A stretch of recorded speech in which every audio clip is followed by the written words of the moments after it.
Hello, my name's Sam and you're watching So Let's Sparkle with Sam. Welcome. So my very first vlogging sewing challenge was Sew Upcycle 22.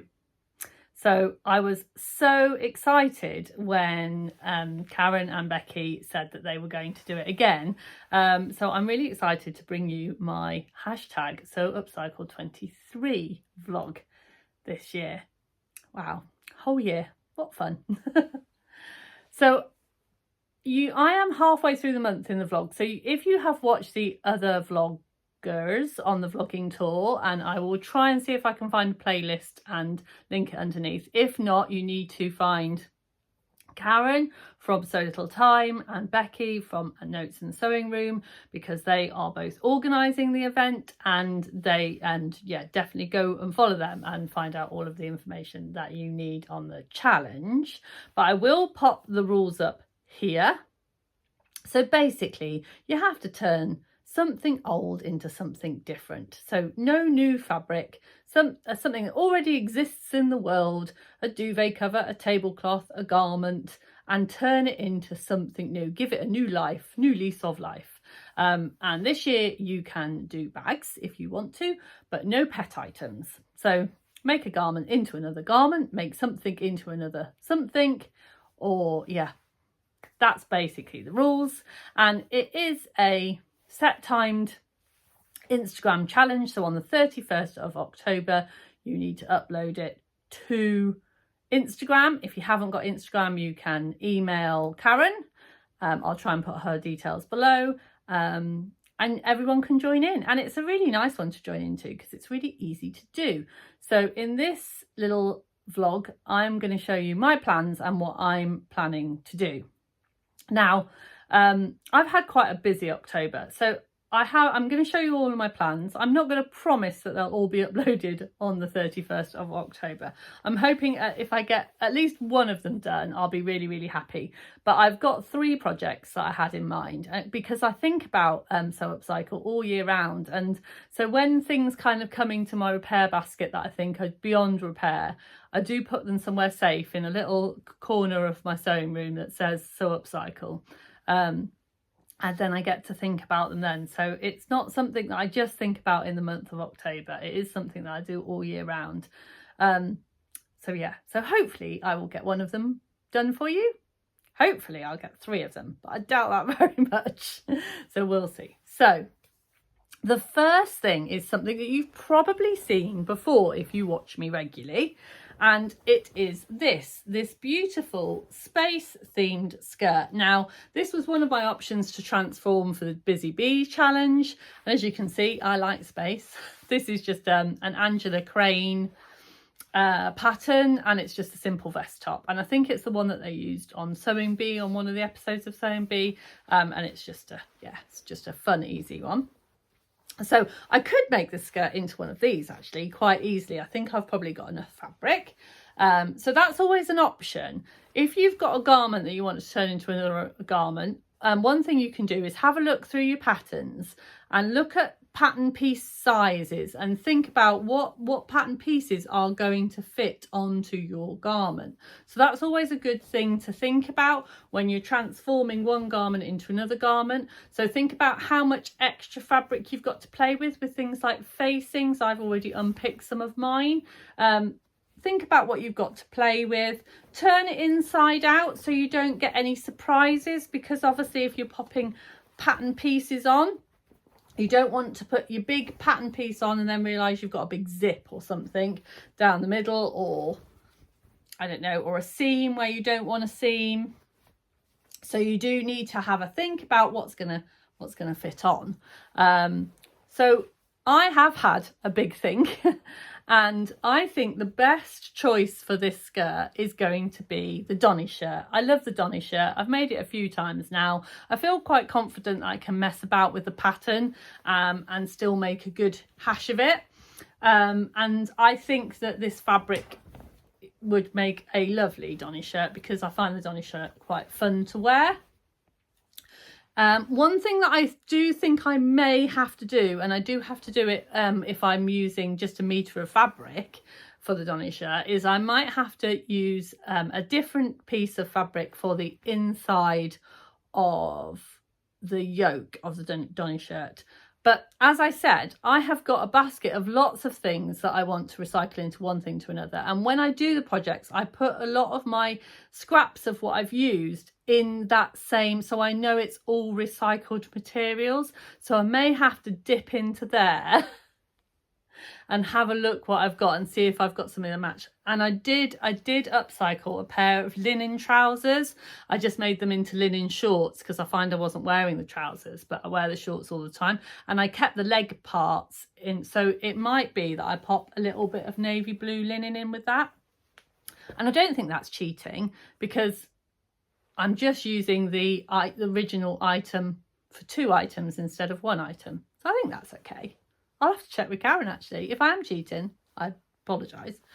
So yeah, so that's option 1. That's plan number 1, is turn my lovely skirt. I do love this skirt. I wish it fit me. It doesn't, it's just too small. Into a lovely shirt, which I can actually start wearing again. So that I'm really excited about. Number 2 is a bag. So I thought, oh, we can make a bag this time. So it's a project that I've been wanting to do for a really long time.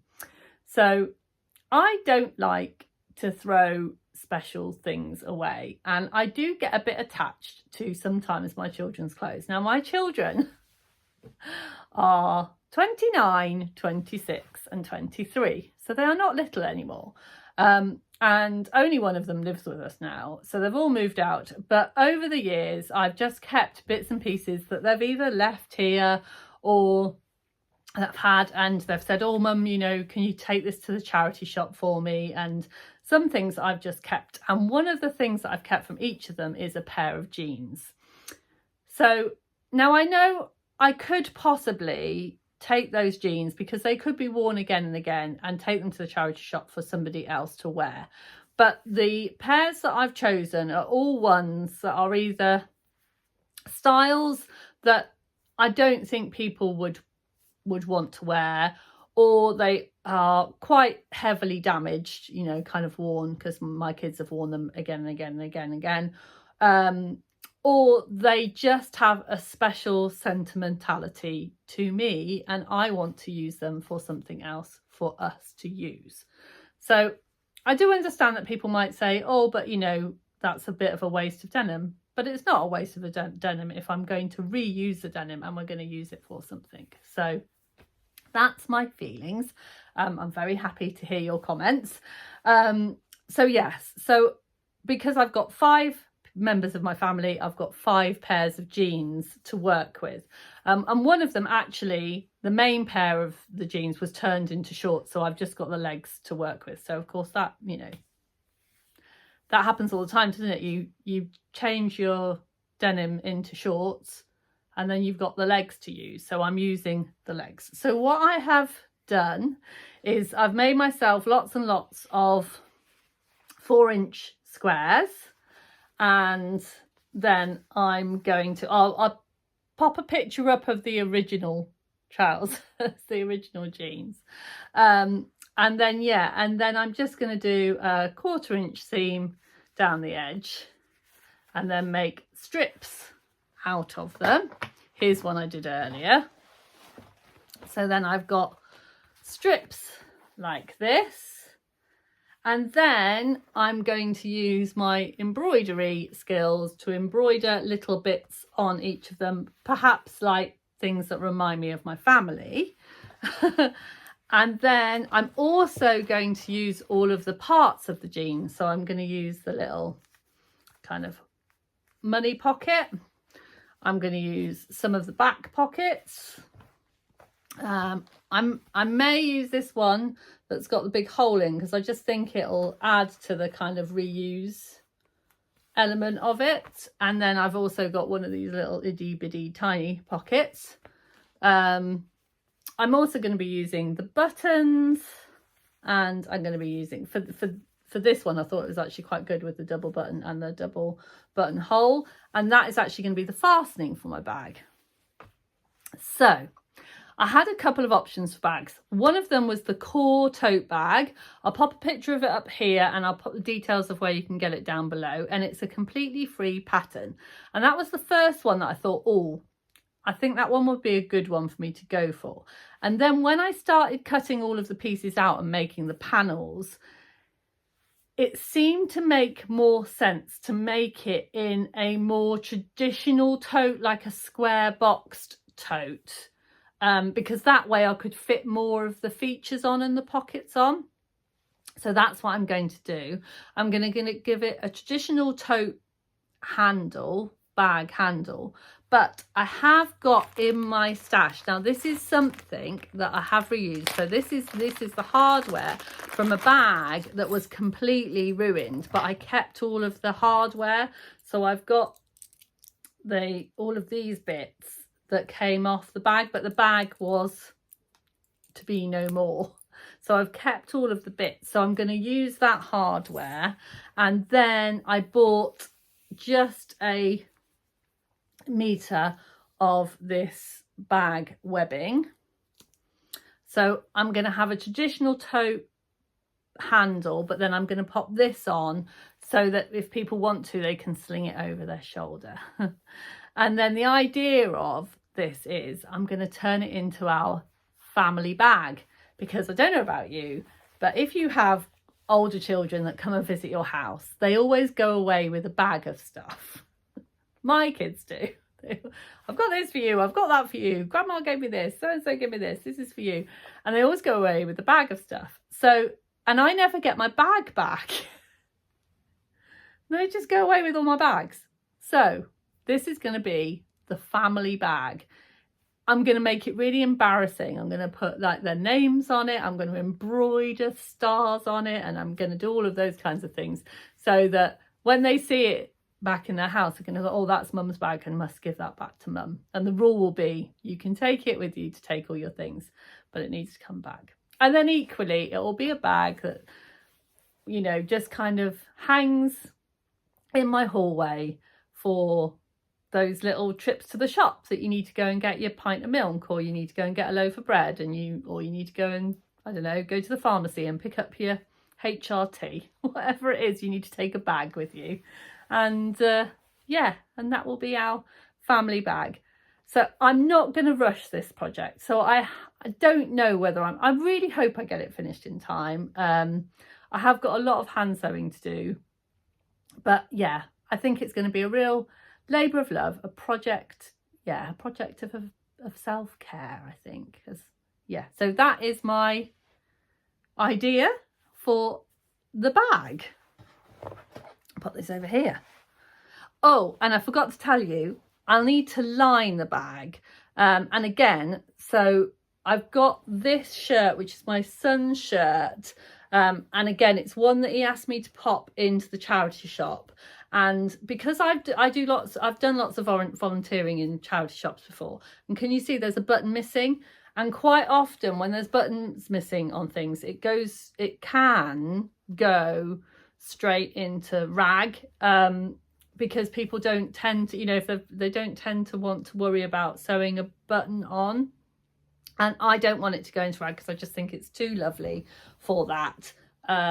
So I'm going to use it for the lining of our family bag, because again, it just adds to the love of the bag. And the other reason why I've chosen this one is this is my son's shirt, and on the, I don't know whether you can see it, but on the button placket, it says WS for white stuff, because it's a white stuff shirt.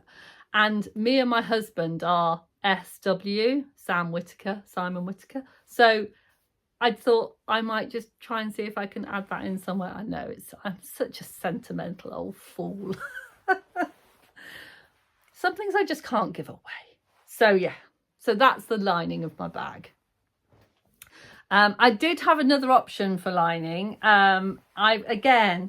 Just to give you ideas, I've got a couple of pillowcases. The The duvet is long gone. I think it went to one of the kids for university and it never came back again. And I seem to have just been left with 2 odd pillowcases. And I like matchy pillowcases. So again, I've got these 2 pillowcases. So if you had, like me, these make really good bag linings as well, because you can if you want to, you tend to not have to do too much to them to make them into the lining. So I just thought I'd give you that as a little extra Brucey bonus idea.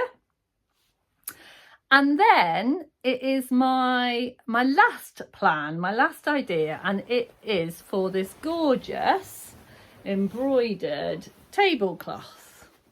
As you can see, it's really lovely, but it is like a lot of things that you find. It is dotted with stains. I think some of them might be cranberry sauce from a turkey dinner, gravy from a lovely Sunday roast, bit of Tommy K from fish and chips. There's all sorts of stuff all over this. But the panels are just so lovely and so nice, and there's quite a lot of it. It's a jumbo tablecloth. So it got me thinking, what would I wear with this fabric? And then I saw a new pattern that was out, and it's the So Love pattern, and it's called the Whitcomb top. And this version sang to me, because I thought, oh, how lovely would that be? I can have this kind of, this kind of effect on the front or the back maybe, and then I can use the bits where it's got holes on, I can use on the sleeves, because obviously it doesn't matter if you can see through to my arms, that's okay. And yeah, so I'm going to take all of the pattern pieces and then I'm going to trace them all out and then pop them onto the fabric, and then all I need is a little bit of elastic, and I've got myself a kind of nice top. So this one I think I'm going to probably try and start first. So yeah, so that's my ideas for Sew Up Cycle 23. So I've got the Whitcomb top, tablecloth to top transformation, I've got my jeans to family bag transformation, and I've got my skirt to Donny shirt transformation. So yeah, so that's about it really. So the other thing I just really wanted to quickly talk about, I was hoping that I'd be able to do a little bit of filming at where I work at Carolyn Rose, but unfortunately my life has got a bit hectic in the month of October and it just hasn't happened. So I did want to just speak to you a little bit about Carolyn Rose and their very generous offerings to the Sew Up Cycle project this year. So they have offered, we are a very small independent fabric shop in Leamington Spa, but we love the idea of Sew Up Cycle, and we do run a course that we run quite regularly called Revive, and it is all about the Sew Up Cycle mentality. It's all about bringing back that make, do and mend mentality back to life. And so yeah, we run these courses called Revive, and we go through all aspects of hand sewing, embroidery, invisible mending, visible mending, simple tailoring, all of those kinds of things to help you take your garment and transform it. And because we just love what Becky and Karen are doing, we wanted to offer a prize. So the prize is up here. It is a beautiful sewing box. It is really, really lovely. And it's got like a little compartment in, and I have filled it with bits and pieces from our haberdashery wall that I thought would be helpful for mending. So there's some nice needles in there. There's lots and lots of different types of threads. There are mending threads, there's decorative threads, there's elasticated threads, all sorts of things that will kind of keep you busy, a few patches and lots of other bits and pieces that will help you. I think there's some little embroidery scissors, or filled with things that you will find useful. So if that's not a reason to enter, I don't know what is, to be honest. But there's lots of other prizes. I'll pop all of the other people that I have very kindly donated prizes. So why not give it a go? October 31st, make sure you got it finished. Slap it up on Instagram. Don't forget to tag in Karen and Becky and the hashtag SewUpcycle23. Give it a go. What have you got to lose? Take care. Don't forget to sparkle. See you really soon. Bye for now.